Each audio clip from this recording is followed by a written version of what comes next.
योगेश दत्त जी, पहलवान योगेश दत्त जी सभी नाम से परिचित हैं, इनके काम से परिचित हैं, गोल्ड मेडलिस्ट हैं, पद्मश्री अवार्ड इनको मिला हुआ है, राजीव गांधी खेल रत्न से अवार्ड से नवाजे जा चुके हैं। और मौजूदा समय में एक जो आपदा का माहौल है, लॉकडाउन के माहौल में एक सेवा का भाव जो योगेश दत्त जी के जो मन में आया, जो कर रहे हैं, वो काफ़ी काबिल तारीफ है।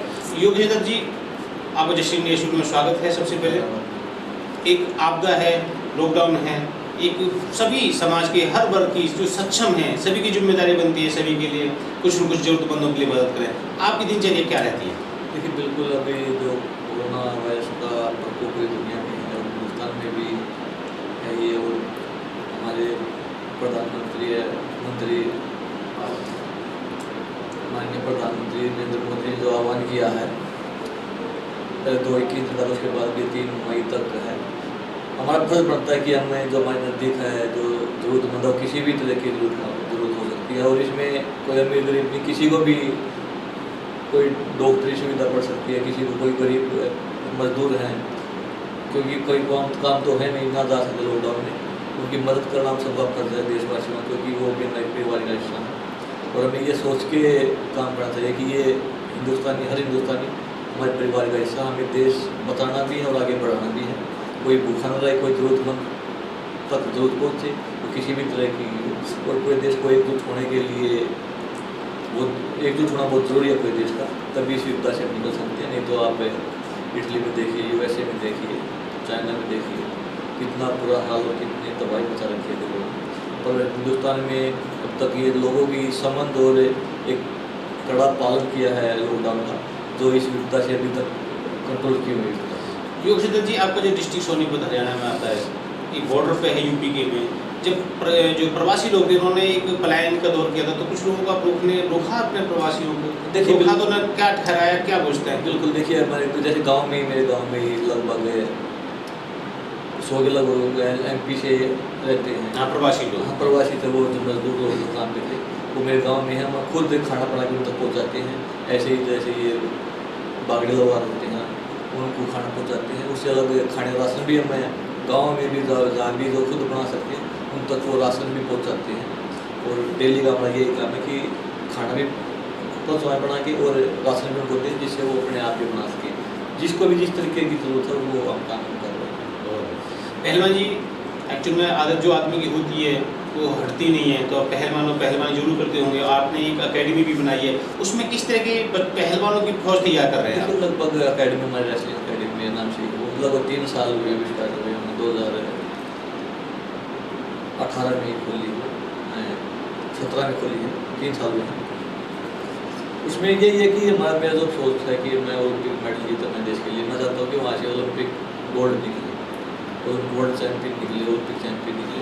उसी सोच के हमने छोटे बच्चे से स्टार्ट की थी वो अपनी अकेडमी, वो लोग 150 बच्चे हैं उसमें। और अभी अंडर 15 में बहुत अच्छा रिजल्ट भी आया है, और नेशनल लेवल पर, अंतर्राष्ट्रीय लेवल पर ऐसे करके बहुत अच्छा प्रदर्शन भी कर रहे हैं। पर कुश्ती इसमें बहुत एक लंबा पीरियड चाहिए, लंबा समय मांगती है कुश्ती, और हर खेल मांगता है, हर जगह बहुत कठिन परीक्षाएँ देनी होती है, तब इंसान आगे बढ़ता है। और खासकर कुश्ती में तो डिसिप्लिन हो, घर से दूर रहना, काफ़ी कुछ चीज़ें मायने रखती है। पर हमारा ये मानना है कि जो सच्चे लगन से, निष्ठा से मेहनत करता है वो सफल होता है, और उसी लगन से और निष्ठा से हमने अकेडमी खोली, और हम चाहते हैं कि हमारे जो बच्चे अकेडमी में हैं वो आने वाले टाइम में देश का नाम रोशन करें, ओलंपिक चैंपियन वर्ल्ड चैंपियन। हाँ, तो निश्चित जो हर गुरु की एक इच्छा होती है उसका शिष्य उस पोजीशन में पहुँचे जहाँ पर गुरु नहीं पहुँच पाया हो। बिल्कुल, और उसी उद्देश्य के साथ हम लगे हुए हैं। और आप कभी आगे देखना, हमारे अभी तो लॉकडाउन में सब बच्चे अपने घर भेजे हुए हैं सुरक्षा की दृष्टि से, पर ये है कि कभी लॉकडाउन खुलने के बाद आप आगे देखना, छोटे छोटे बच्चे हैं, बहुत अच्छा टैलेंट है, और हिंदुस्तान में टैलेंट की कोई कमी नहीं है, बस अच्छी तरह कोई उनको तलाश नहीं बढ़ाना चाहिए। और मेरा मानना है कि अकेडमी में हम वही चीज़ें, वो सुविधा देने की कोशिश करते हैं जो बचपन में हमने फेस किए, प्रॉब्लम फेस की, वो प्रॉब्लम अब बच्चों को ना हो, वो मेडिकल सुविधा हो या कोई खेल से संबंधित हो, हम हर तरीके की विशिष्ट स्तरीय हमने फैसिलिटी बच्चों को देने की कोशिश की। आपने रेसलिंग में देश का नाम रोशन किया, हरियाणा को तो किया ही किया, तो आप थोड़ा सा बैकग्राउंड में जाकर बताएंगे आप किन परिस्थितियों के साथ में आपने रेसलिंग का क्या क्या संघर्ष करना पड़ा आपको इस अचीवमेंट को हासिल करने? देखिए, मैं जिस परिवार से आते, मेरे माता पिता दोनों टीचर थे, और खेल मतलब गांव में सभी खेलते हैं, पर इतना वो उस तरीके की मतलब सोच नहीं थी। तो जब मैंने अखाड़े बनाना स्टार्ट किया मेरे को भी नहीं पता था कि कुश्ती क्या होती है, पहलवान क्या कैसे क्या होते हैं, बस मतलब ऐसे बच्चों के साथ ऐसे खेलते हुए अखाड़े में और मिट्टी में खेलना मेरे को अच्छा लगा। तब से मेरे को ये मेरे गाँव के पहलवान थे, बलराज पहलवान, उनका काफ़ी नाम था कुश्ती में, उनके जिक्र होते थे। मैंने तब भी मैंने सोचा मेरे को भी एक बड़ा पहलवान बनना है। मेरे को नहीं पता था कि ओलंपिक क्या होता है, एशियन गेम्स क्या होता है, बस एक मन में था कि मेरे को बड़ा पहलवान बनना है। ये भी नहीं पता बड़ा पहलवान कैसे बनना क्या होता है। मेरे जो चाचा जी थे मेरे परिवार में माता साहब, वो एक रागनी गायक भी थे, उनका भी 2016 में स्वर्गवास हो चुका। वो अखाड़ा चलाते थे। जब मैं पहली बार गया उन्होंने देखा कि ऐसे ऐसे थे, उन्होंने बोला कि रोज़ आया करते हैं, कोई बड़ा बोलता और ऐसे कुश्ती मिट्टी में खेलना अच्छा लगा, मैं चीज़ वो थी। और फिर जो मेरे अंकल जी थे माता साहब, उन्होंने बोला मैं डेली जाने लगा। उसके बाद एक कुश्ती का माहौल बना और ओलंपिक मेडल का सपना मैंने 1996 में देखा, जब लिंडर पेश का ब्राउन मेडल आया था 1996 में टेनिस खेलते हैं। तब से मेरे को ओलंपिक मेडल जीतना। मेरे पिताजी ने मुझसे पूछा कि क्या हो, पता है कि ओलंपिक होता है और क्या साल में एक बार आता है। ये चीज़ें मेरे पिताजी ने बताई थी, पापा ने बताई थी कि ऐसे ऐसे। तब मेरे मन में पहली बार ये था कि मेरे को ओलंपिक मेडल जीतना है। उससे पहले तो बस ये था कि मेरे को बड़ा पहलवान। और आपने सोचा वो काम वो आपने हासिल भी किया। हाँ, पर ये है कि बचपन में जो चीज़ें हमने बहुत, क्योंकि गाँव देहात में, क्योंकि पहलवानी की डाइट भी होती है, खर्चे बहुत होता है, भी होती है, वो सब कैसे मैनेज होता हर है? एक चीज़ काफ़ी है। पर ये है कि मध्यम वर्गीय परिवार से थे, कोई ज़्यादा फाइनेंशियली प्रॉब्लम नहीं होती कोई। पर गांव में जैसे गांव में मैट नहीं था, मिट्टी में खेलते थे और वो सुविधाएं नहीं थी जो होनी चाहिए। एक बस अखाड़ा था और वो इंटर में बैठे हुए वो मानिए, अगर ज़्यादा गर्मी में प्रैक्टिस नहीं कर सकते, बारिश में नहीं कर सकते, सर्दियों में नहीं कर सकते, मतलब संघर्ष ज़्यादा करना पड़ता। क्योंकि वो आज के टाइम में तो अगर गर्मी इंडोर हो गया, गर्मी है तो AC चलते हैं, सर्दी में कोई दिक्कत नहीं, बारिश में कोई दिक्कत नहीं। गाँव में उस टाइम में खुले में अखाड़ा, बारिश आ गई जब प्रैक्टिस नहीं कर सकते, इसलिए संघर्ष काफ़ी उस टाइम में करना पड़ता था। और मेडिकल सुविधा भी वो नहीं थी। और हिंदुस्तान में भी उस तरीके के स्पोर्ट्स के स्पोर्ट्स के डॉक्टर नहीं थे जो अच्छी तरह देख सके। अब तो काफ़ी गवर्नमेंट सेंटर हो चाहे स्टेट हो, स्पोर्ट्स के लिए काफ़ी गंभीर है और हमारे देखते देखते बहुत ज़्यादा सुविधाएं बढ़ी हैं। सरकार ने काफ़ी ध्यान दिया है और खिलाड़ी आज हिंदुस्तान में खिलाड़ी एक अलग मुकाम पे खड़े हैं। विश्व चैंपियन बनते हैं, वर्ल्ड ओलंपिक चैंपियन भी बने हैं, जैसे कभी बिंद्रा ओलंपिक मेडल जीते हैं। वो सुविधाएँ मिली हैं, डॉक्टरी सुविधाएँ अच्छी हुई हैं, उसका एक कारण है। वो चीज़ें पहले नहीं थी, पर आज हर दिन हर चीज़ में सुधार होता है। पहलवान योगेश दत्त जी, आपने हरियाणा को गोल्ड दिया, देश को मान सम्मान दिया, बदले में सरकार ने आपको पुलिस सेवा में नौकरी करने के DSP पद से नवाजा। आपने पुलिस महकमे की सेवा करने की बजाय राजनीति का रास्ता क्यों चुना? देखिए 2008 ओलंपिक में क्वार्टर फाइनल पहुंचा, उसके बाद मेरे को DSP बना था। लगभग 10 साल के तो मैंने SP का भी नंबर आया, क्योंकि 10 साल के बाद कैंडिडेट से भी SP बन सकता बनते हैं। बस ये है कि जैसे लोग मेरे पास आते थे काम के लिए, वो सारे काम राजनीति में जाए, कोई भी कुछ चीज़ करनी होती थी। और पुलिस की मतलब नौकरी और एकेडमी चलाई साथ साथ, एकेडमी में टाइम देना। फिर मेरा ये मानना है कि जो भी काम को ईमानदारी से करो। और पुलिस की नौकरी एकेडमी के लोगों के जो काम है, क्योंकि गांव की जो देहात के काम है, बिजली का, पानी का, ये सब तो सारी सरकार से होते हैं। फिर मेरे को ये मन में था कि इससे अच्छा तो समाज सेवा तो वैसे ही बड़ी, पुलिस में रह के होती है, तो पुलिस में रह के तरीके बदलते हैं, उस तरीके शासन होता है, नियम होता है, वो एक दायरे में रह के कर सकते हैं। और राजनीति में आके इंसान हर दायरे से निकलता भी और हर दायरे में काम भी करता है। क्योंकि जो गांव, अगर किसी गांव में बिजली की कमियाँ हैं, पानी की दिक्कत है, बिजली पानी की दिक्कत है, तो राजनीति में रहेगी पूरी हो सकती है। अगर मैं पुलिस महकमे में हूँ तो वो चीज़ें नहीं कर सकता, उनके लिए मैं कहीं जाके आवाज़ उठा सकता हूँ।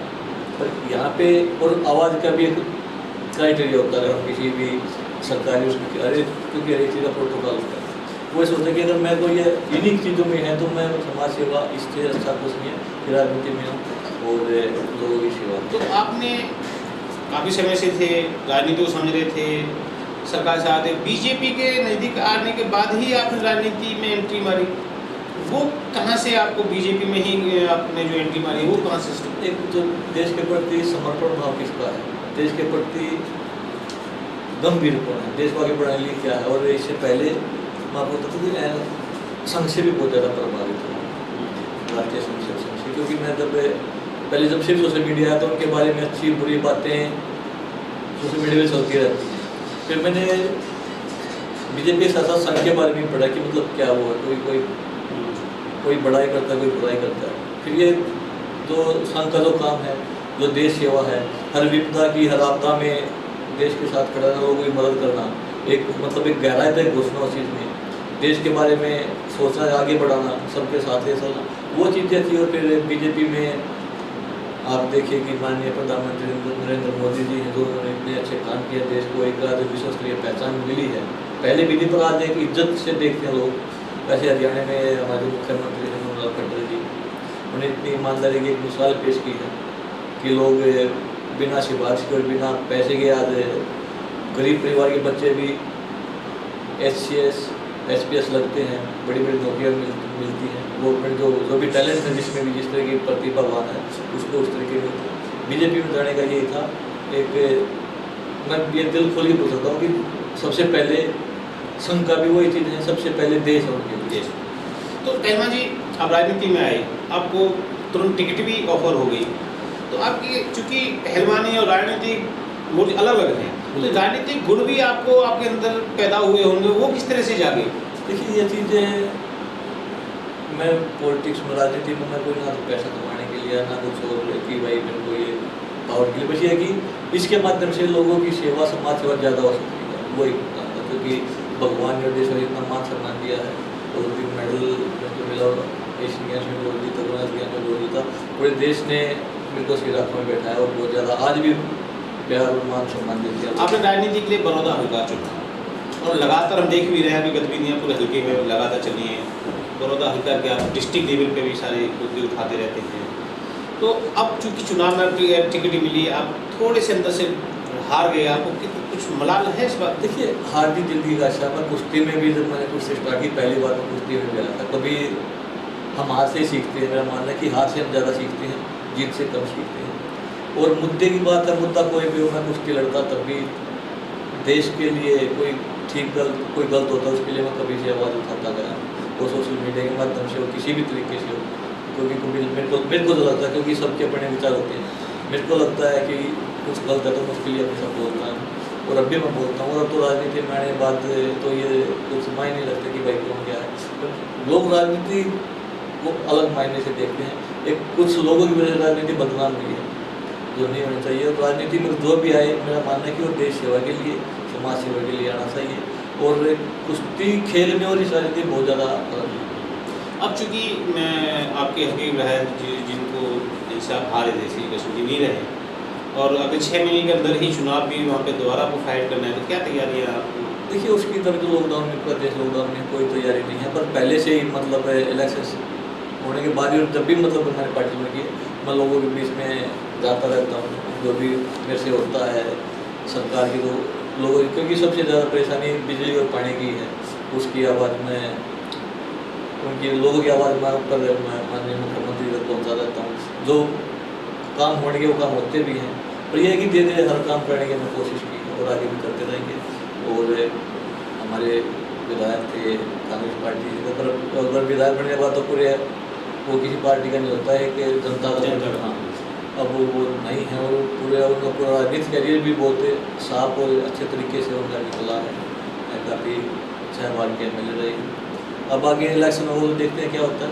पूरा मेरा काम है कि लोगों की सेवा करना, लोगों के बीच में रहना, उनकी आवाज़ उठाना, और उनके काम। बहुत बहुत धन्यवाद योगेश दत्त जी।